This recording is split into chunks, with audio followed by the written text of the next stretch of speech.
warahmatullahi wabarakatuh. Sahabat-sahabat RN yang terbaik, alhamdulillahirabbil alamin. Hari ini kita bisa sharing kembali.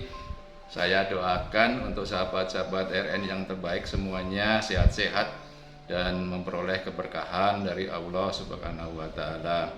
Sahabat-sahabat RN, saya ingin mengangkat topik terkait dengan pendidikan ya. Jadi untuk sahabat-sahabat RN yang sedang menempuh pendidikan S1 atau yang sedang proses menyusun skripsi, maksud saya ini kan sering terkendala momok, ketakutan bagaimana kita bisa menyusun skripsi dengan lancar. Ini yang sering terjadi.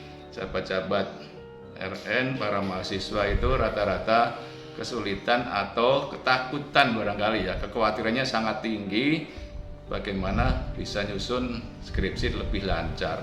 Sahabat-sahabat RN yang terbaik, jadi inilah yang saya ingin angkat.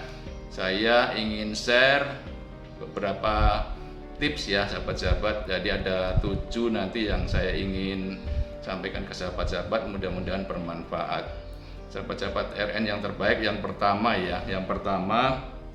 kita tentu harus yakin untuk diri sendiri. Kita harus yakin bahwa kita ini mampu, karena kan memang sahabat-sahabat tidak usah ragu karena sudah teruji dalam sekian waktu, sudah melalui perkuliahan, sudah melewati masa-masa sekian lama yang itu saya yakin secara akademik sahabat-sahabat semuanya sudah punya kemampuan yang cukup. Jadi nggak usah khawatir sahabat-sahabat. Itulah yang pertama ya. Yang kedua sahabat-sahabat, untuk usulan judul ini sahabat-sahabat, saran saya kalau punya judul jangan cuma satu sahabat-sahabat, usahakan ada beberapa alternatif ya, minimal 2 bisa 3 seperti itu. Jadi nanti kalau ada usulan A ternyata tidak berhasil, bisa diusulkan yang B, demikian juga seterusnya bisa diusulkan C. Seperti itu sahabat-sahabat. Jadi jangan punya usulan hanya satu judul, punya variasi sehingga ada pengamanan, sehingga nanti bisa salah satu yang dipilih seperti itu. Terus yang paling penting sahabat-sahabat, yang ketiga, pastikan ya dalam pemilihan judul itu tidak ada yang sama atau tidak menjiplak barangkali. Jadi ini usahakan benar-benar karya kita murni adalah sesuatu yang menjadi produk kita.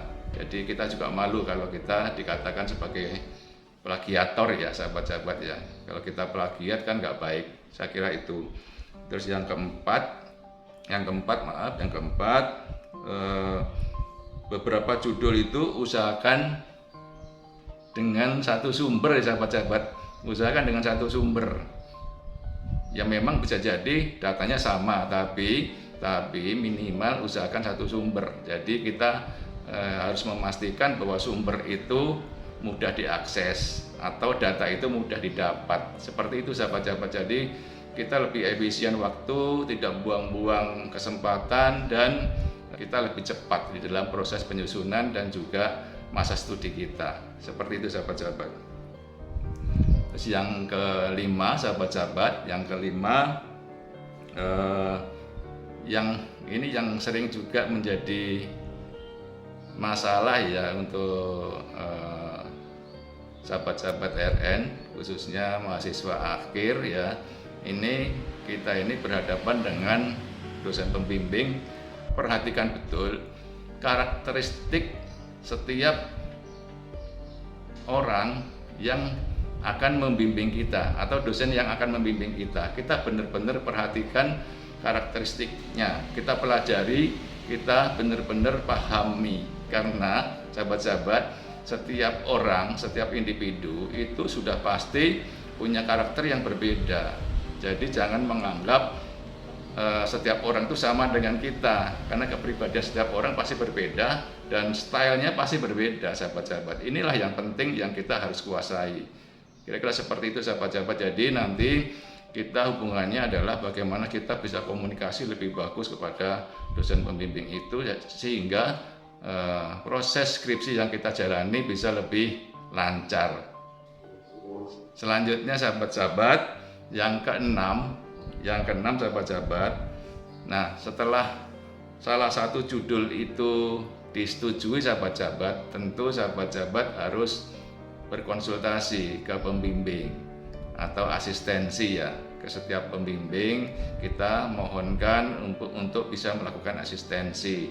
Nah, ini yang penting, sahabat-sahabat, kita harus mempunyai kesepakatan dengan pembimbing kita, apakah sekian kali dalam seminggu atau seperti apa. Tapi intinya yang saya ingin sampaikan, sahabat-sahabat, kita jangan kurang dari standar yang sudah ditetapkan ya. Syukur-syukur kita bisa melebihi ekspektasi dari dosen pembimbing kita, sahabat-sahabat, sehingga beliau-beliau merasa terpuaskan dengan karya kita, sahabat-sahabat.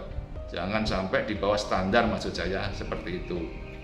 Terus yang ketujuh, sahabat-sahabat, yang terakhir ini yang juga terpenting ya, sahabat-sahabat, barangkali sering dilupakan karena memang bukan bagian dari penyusunan skripsi itu sendiri ya, sahabat-sahabat ya, yaitu bagaimana kita memberikan penghargaan, memberikan apresiasi kepada pembimbing kita, kepada setiap individu yang membantu kita. Jadi kita sering lupakan ucapan terima kasih, minimal itu mestinya kita lakukan, kita sampaikan. Jangan sampai kita ini nggak tahu terima kasih, kesannya kan nggak tahu diri seperti itu. Jadi sahabat-sahabat, ini penting sekali. Ucapan terima kasih ini tidak hanya pada saat setelah skripsinya selesai, tidak, tapi setiap kali momen kita selalu ucapkan terima kasih, sahabat-sahabat. Syukur-syukur kita bisa memberikan lebih penghargaan dalam bentuk-bentuk lain, tentu sahabat-sahabat ya, tidak yang menyalahi aturan tentunya ya, sahabat-sahabat.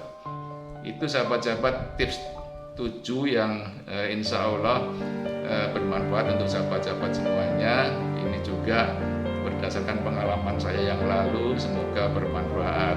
Demikian, sukses untuk sahabat-sahabat RN semuanya. Assalamualaikum warahmatullahi wabarakatuh. Tetap semangat.